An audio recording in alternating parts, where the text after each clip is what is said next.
Hello folks, it's Matt here, and we've got another CritterClash2020 1v1 match from pools. This one I believe is a winning versus kill, and it will be taking place on face-off. First face-off game of the tournament. This map's very interesting, very small. 3 access routes to your base on the ground can lead to some exciting early games, and a lot of resources on either side, but can often be a bit of a slower start given the distance that coal piles are from your lab at the start of the game. You'll be seeing that just here. Win. Whoa. Opening up in a baffling fashion.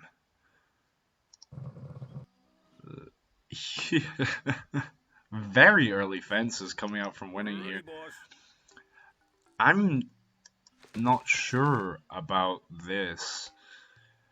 Oftentimes if you're going for these early fences, it can be quite good to go here and here, because you actually deny a lot of resources from your opponent. But it looks like he's just gonna be happy with these couple of extra geysers in mid, and, well, the safety from an early rush. This will not go scouted by KIL.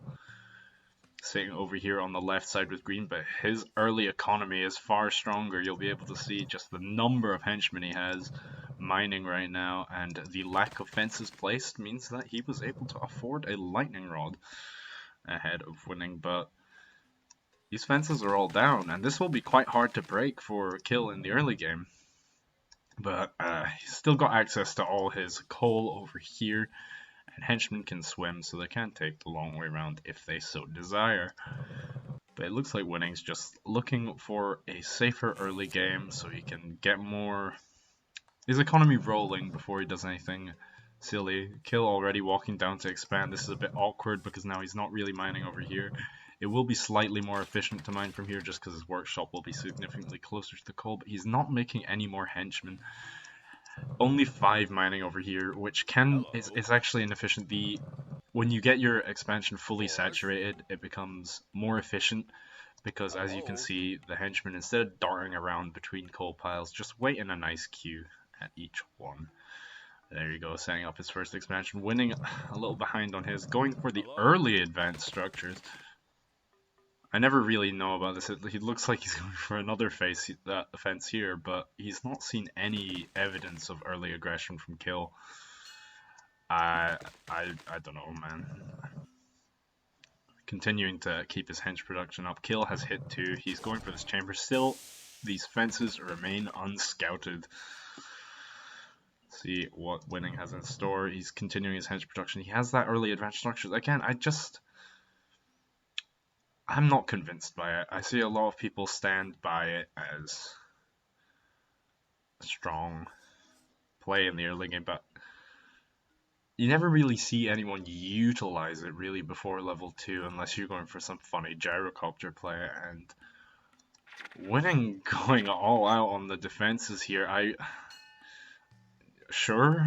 mean, he's not even taken an expansion. KIL's economy is actually just stronger than his, despite the measures that winning was taking. Massing up some Smiling Puppy the Destroyers. These are pretty expensive on the electricity for the value you get, and they will take some time to get through these fences. With the early advanced structures, I wonder if we'll see a research clinic and an early fence upgrade from winning. Given the amount he has, that's just cost efficiency. What else do we have here? We've got Spotted Pariah the Blade. Interesting. Looks like KIL has renamed his units since the previous game.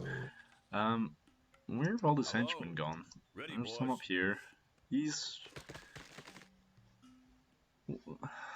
I'm very confused by this fence.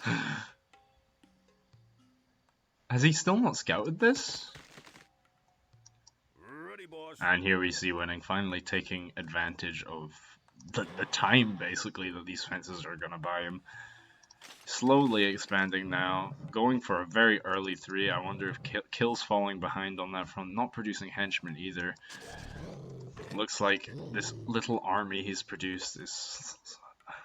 I don't get these. wall-offs here, here. The wolf frogs from winning, just patrolling back and forth, keeping him safe. A bit of a slower early game in this one. Some very interesting maneuvers. Yeah, it looks like they're just having a look around. Wonder if he can see this creature chamber up here.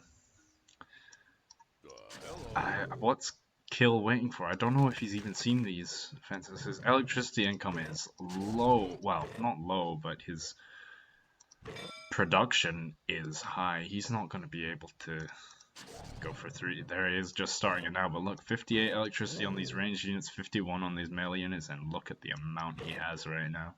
He's finally starting level 3, but winning's already there, and his economy is really going to start to take off. Now, getting this research clinic down, he's at 3. He's going to be able to get those binoculars and then that yoke. And there is KIL finally running into a fence here. And he looks a bit lost as to what to do. He's got a lot of these high damage range units. He could have focused down these fences long ago if only he had just scouted it. Winning sitting on these 2 generators in the mid as well. There he goes, finally focusing down. He's taking a lot of free damage on his melee units. This isn't good. These are expensive for their stat line.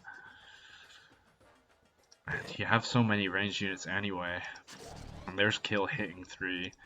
Let's see what he's got. Speedy deaths coming out, but the electric eel lioness, old but gold. He's got a fair few of these. He should be able to defend pretty much anything coming his way. KIL coming down in this bottom side, but winning's not even taken this base yet. Where are you all going? Looks like a bit of a selection fail, unless he's looking to expand south, I believe, producing henchmen over at this side. Yeah, economies actually look pretty evenly matched right now. I mean, obviously these 2 mid generators and the early advanced structures from winning gonna push him to a lead here, and units falling for KIL here, and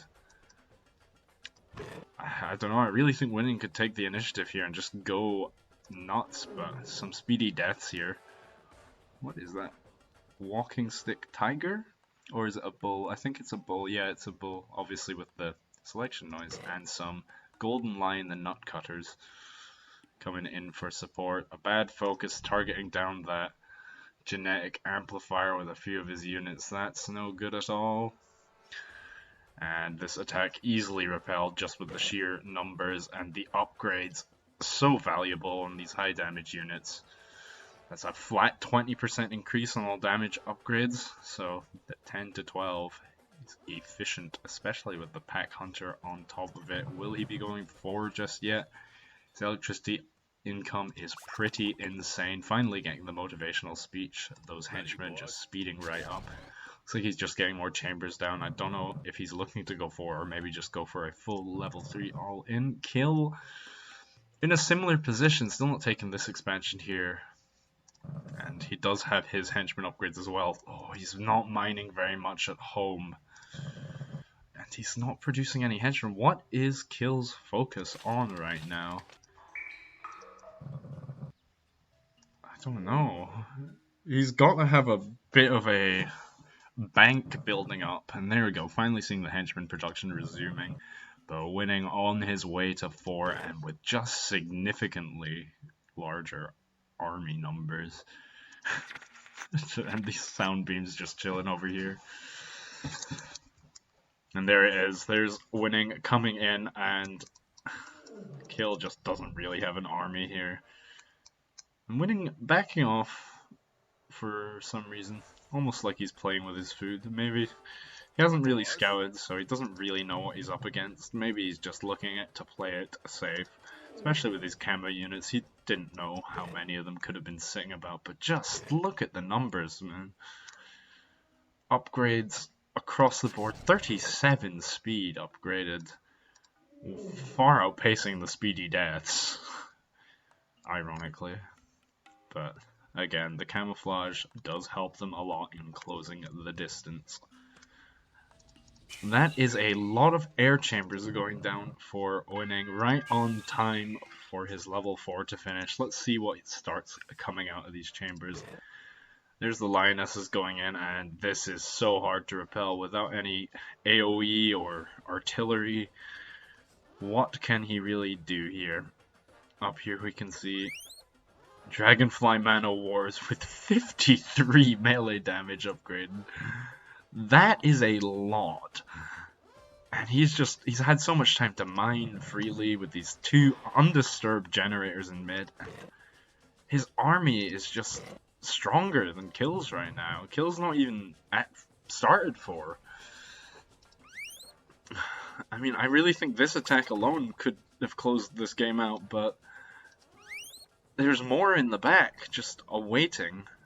KIL does look like he's able to push it back with a whole bunch of his own ranged units, but dear goodness me, what's going to stop these? Crocodile frogs coming out, these are just, look at them, they're so large, and the upgraded soundbeam's doing a lot to help defend. The speedy death's extra slow beside these towers. Look at these, look at their rears. They're like rectangles. Isn't that strange? And the Dragonfly Mana Wars doing some damage before just peeling out.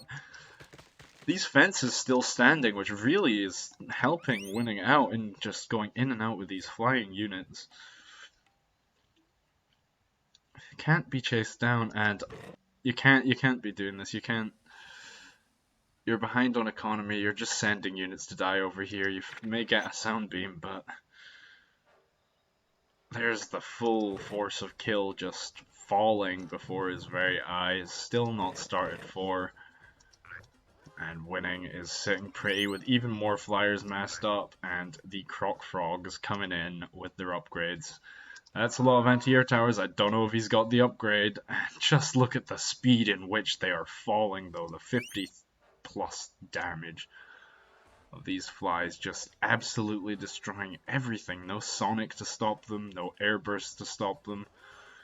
What's a KIL to do? He's being attacked on both sides. He just doesn't have the units powerful enough to really face the incoming tide. And I mean, winning with a slower start, but certainly picking up the pace now. Look at the number of level 4s just up here and downstairs.